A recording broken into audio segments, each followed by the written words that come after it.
నర్సీపట్నంలో జరిగిన ఇసుక దందాపై విచారణ చేయాలి.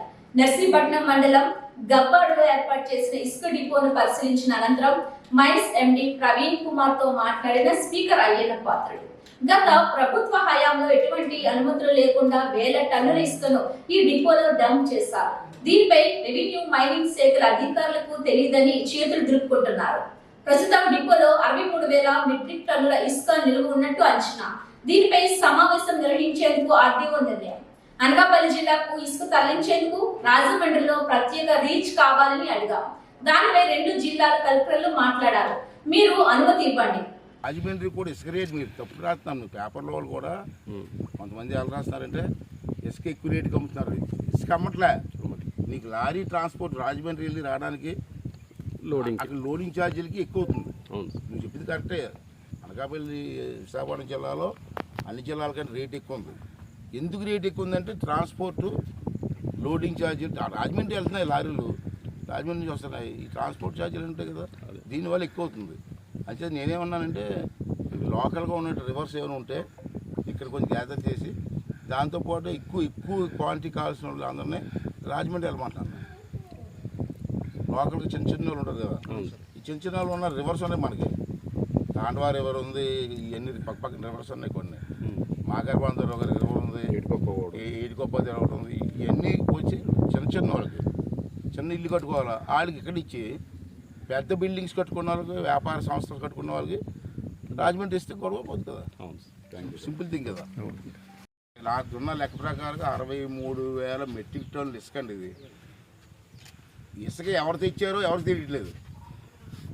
గవర్నమెంట్ చెప్పలేకపోతున్నారు, గవర్నమెంట్ ఆఫీసర్లు చెప్పలేకపోతున్నారు, పోలీసులు చెప్పలేకపోతున్నారు, ఎవరు చెప్పలేదు. ఎలా వచ్చింది ఇసుక? ట్రాన్స్పోర్ట్ చేస్తే ఎవరు ట్రాన్స్పోర్ట్ చేస్తే కదా ఇక్కడ వస్తుంది రాజమండ్రి నుంచి. ఎవరు తీసుకొచ్చారు, ఎవరు ట్రాన్స్పోర్ట్ చేశారో ఎవరికి తెలియట్లేదు. ఎందుకు వచ్చింది ఇసుక? 63,000 మెట్రిక్ టన్నులు చిన్న విషయం కాదు కదా. అంచేది మొన్న ఏంటంటే మేడం గారు వచ్చి ఇది ప్రజలకు ఇచ్చేస్తా ఉన్నారు. అలా కదమ్మా, ఇచ్చేస్తే ఎవిడెన్స్ పోతుంది. కేసుకి ఎవిడెన్స్ ఉండదు కదా. వాడి మీద తెచ్చినప్పుడు మీరు కేసు పెట్టాలా, వాడు యాక్షన్ తీసుకోవాలా. యాక్షన్ తీసుకోవాలంటే ఎవిడెన్స్ ఉండాలా. అంటే ఇది కేసు బుక్ చేసే వరకు ఇసుక ఎవరికి ఇవ్వలేదు, ఇవ్వడానికి వీల్లేదు. కేసు బుక్ చేసిన తర్వాత ఈ ఇసుక ప్రజలకు ఇచ్చేమన్నారు. అది గవర్నమెంట్ ఏ రూల్ ప్రకారం ఉంటుంది, ఆ రూల్ ప్రకారం. Transport thank you. Ever you? ఏం లేదు సార్. ఇప్పుడు మీ ఇసుక శాండ్ రీచ్లో ఉన్నాను, ప్రస్తుతం రీచ్లో ఉన్నాను. నర్సీపట్నంలో రీచ్ పెట్టారు గవర్నమెంట్. అప్పుడు అక్కడికి దగ్గర 63,000 మెట్రిక్ టన్నులు ఇసుక తీసుకొచ్చారండి. ఇప్పుడు ఇసుక కూడా ఇక్కడే ఉంది, రెడీగా ఉంది. అయితే ఇప్పుడు ఈ మన ఆఫీసులో ఏమంటారంటే ఆ ఇసుక ఎవరిదో మాకు తెలియదు అంటున్నారు. 63 ఏమో. ఇప్పుడు ఆర్డీఓ గారు కానీ మైనింగ్ డిపార్ట్మెంట్లో ఏమన్నారంటే ఆ ఇసుక ఎవరిదో మాకు తెలియదు అంటున్నారు. ఏకంగా బ్లంట్గా.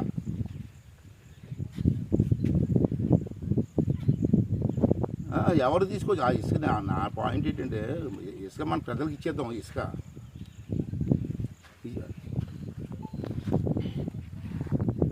అంటే ఇక్కడ నా ప్రవీణ్ గారు నా పాయింట్ ఏంటంటే మీరు క్యాచ్ చేయట్లే.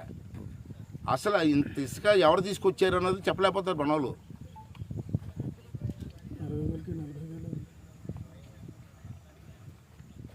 ఇక్కడ నా లెక్క ప్రకారం సార్ 63,000 మెట్రిక్ టన్నులు శాండ్ ఉంది సార్ ఇక్కడ. మరి అది సార్ మీరు ఎంక్వైరీ చేసి అసలు ఎవరు దొంగతనం చేశారు ఇది?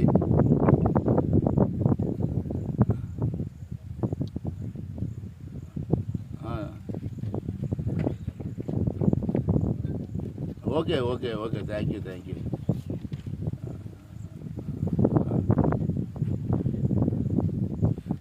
Sir one more thing sir.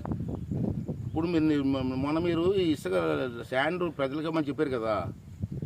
ఇప్పుడు నర్సీపట్నం మా అనకాపల్లి జిల్లాకి గవర్నమెంట్ రాజమండ్రి నుంచి ఇసుక తెచ్చుకోమని పర్మిషన్ ఇచ్చారు సార్.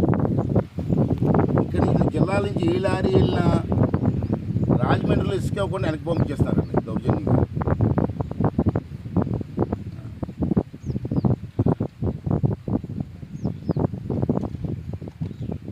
చెప్పండి సార్, క్లారిటీ ఇవ్వండి.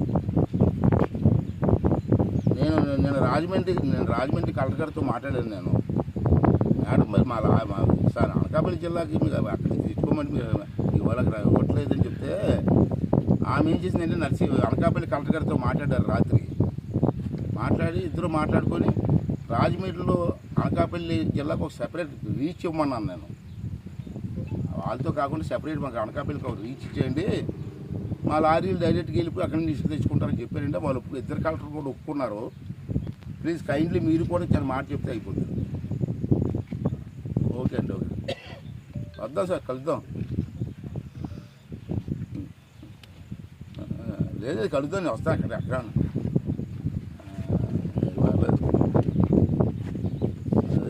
28 నుంచి అసెంబ్లీ ఉండొచ్చు. అలాంటి చాలా చాలా చాలా చాలా సంవత్సరాలు కలిసి మనం